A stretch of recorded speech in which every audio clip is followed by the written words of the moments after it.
What's up guys, Josh here, and today we're going to be talking about an amplifier that I should have reviewed probably 5 months ago, which has been my daily driver, the Audio GD NFB-1AMP. And this amplifier I've had for the better part of 6 to 8 months, somewhere in that ballpark. I've pretty much enjoyed every last second of it, and I felt like it was time to finally review it. So real quick before we get started, I'm sure you're curious about what gear I have tested on this. Technically, over time, I have tested everything that has come into the channel for reviews, along with some other amplifiers that I was also testing at the same time. So I got a good idea, I think, for how it compares to other amplifiers. So the single-ended was judged off of the DT1990, and the balance was actually judged off of the Sundara. Now those are just the headphones that I chose to listen to and base my conclusions off of, but they're consistent with my conclusions on the Alex, the LCD4, the HD800, you know, the LCDX, just you name it. It's pretty much consistent with what I'm finding here. And the DACs that I was using, I used 3 actually over time.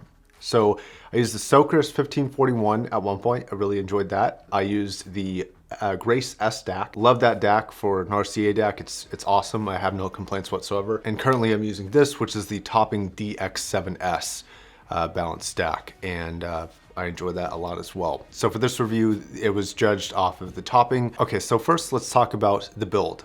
Now the build is something that I think people are either gonna love or they're gonna hate. Personally, it's like a love-hate relationship with me. There's a couple problems with the build, which I'll get in just a second here.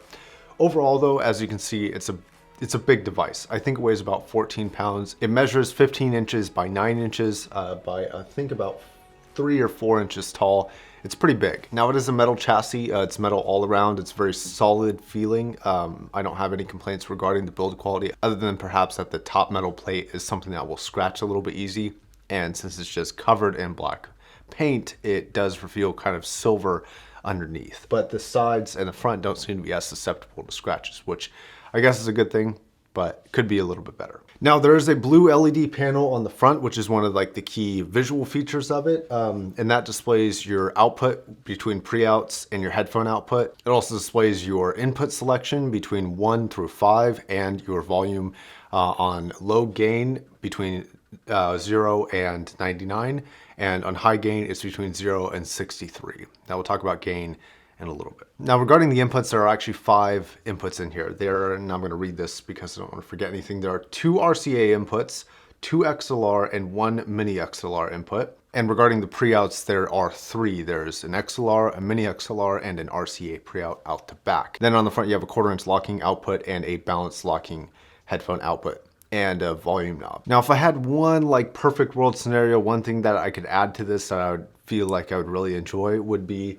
the ability to select which pre-out you're using, 1 through 3. Now to be fair, it already kind of does you a benefit that you don't too often find with a lot of amplifiers, which is a physical switch between your pre-out and your headphone. This allows you to leave your monitors in and your headphones in at the same time and just select which one you want to play out, and it stops the opposite. You cannot play out of both though at the same time. Now we'll talk about the one issue I've had with this device in a second, but first let's talk about the actual gain. So high and low gain are not actually high and low gain. And really the only use that low has is making more finely tuned adjustments in terms of your volume, because you don't get more or less power, you just get more steps along the way. So you end up with the same results. Let's say you put this up to 99 for low gain and then switch to high gain, it'll automatically bump it down to 63, but your output volume will not change at all.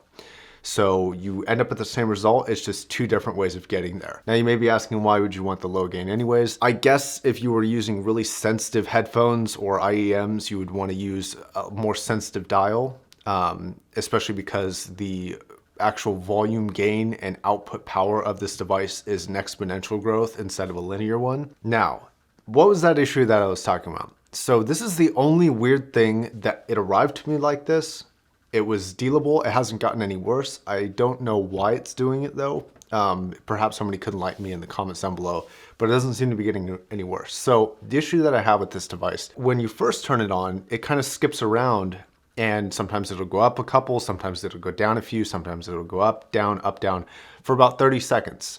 And it doesn't always register, and it's very hard to turn up in the very beginning. After about 30 to 40 seconds, it's back to normal, right? So it's when you first started up from a cold start, Like if I turn this off for 10 minutes and then restart it, it's fine. But if it's been sitting overnight, starting it up, it has that issue in the beginning. And I don't know why this is. Now, it's not getting any worse, and this is definitely an issue that's going to be specific to my unit, I think, unless that's just a thing that the amplifier does. But yeah, in 6 months, that is the only issue that I've ever encountered with this amplifier. Okay, so let's talk about the power, and then we'll jump into sound really quick. The power at maximum puts out about 9.9 watts out of the balanced output. And at max on the single-ended, I emailed them. They wouldn't give me any specific specs, but they did say that the single-ended was about a third. Specifically, they said about a third of the power. The single-ended probably puts out somewhere in the ballpark of about 3 watts at max.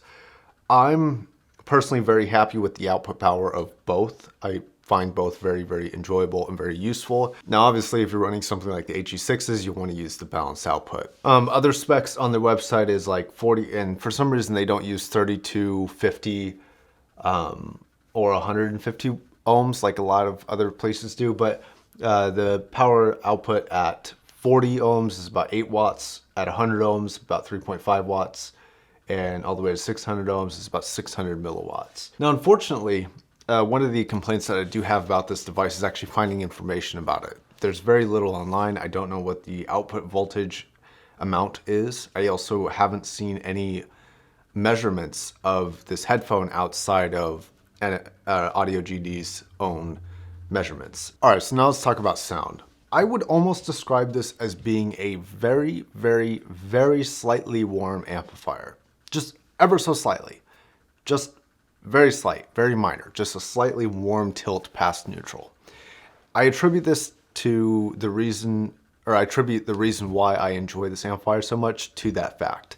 I like a slightly warmer sound. Now, if we're going to talk about percentages, I'm talking about like 0.3%, like very, very minor. It's not something to where you listen to it and you're like, what the hell is this doing to the music? It's not like that at all. The other aspect to this headphone amp is that in other areas of the sound, I don't ever feel like it's missing or falsifying any information that's coming to you. And what I mean by that, Korowong said it best. Now, when I was considering what amplifier to purchase, I did watch his review before I bought this. And I actually agree with what he said, or one of the statements that he said, which I'm going to reiterate here. So I'm borrowing his specific comment. But and I don't agree with all of his opinions, but on this specific thing I do. This is a headphone that kind of almost steps out of the way to where you don't really feel like it's not getting in the way of the music. It's not overly assisting the music, and it's not, it's not restraining it in any way either. It just kind of steps back, lets the music play, and doesn't really have any strong characteristics or strong influence over the music. And that's a weird thing to say, and I don't know if that's going to make sense to everybody. But it's just one of those sonic characteristics where you don't feel like it's restrained. It's like looking at a clear picture almost. It's very interesting. If I were to get really nitpicky about the sound, like really, really nitpicky, I would say that the treble refinement, the speed of the treble could perhaps be a little bit better. I think comparing it to something like the THX 789 back to back, just going, A, B, A, B, A, B, it becomes a little more apparent. As soon as the THX disappears out of the picture, I have no issues with the treble. So the only issue, or it's not even treble, it's just speed. So I have no issues with the speed if the THX is out of the picture. It's something to where it doesn't feel overly etched, whereas on certain headphones, the THX did feel overly etched, specifically like the Alex. Speaking of headphone and amp pairing, this is the one amplifier of all the amplifiers that I've tried so far where I felt like anytime I didn't like a headphone, it was never because of this amp. It was always because of that individual headphone. And what I mean by this is for example, recently I reviewed the SR80s, right? I really enjoyed the SR80s out of this amplifier.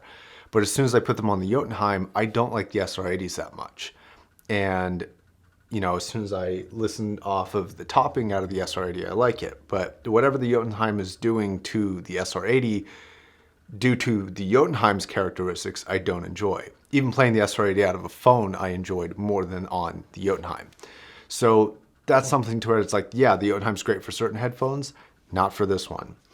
This amplifier never really had that issue on any headphone. I never really felt like the pairing was bad, and it's probably due to that ever so slightly warmer tilt, which is just something that falls in line with what I enjoy personally. Regarding technicality of sound, it's not going to be the purest sound I've ever heard, but it's very close. It's probably number 3, I would say, in terms of what I have heard for purity of sound. Number 1 probably being the THX.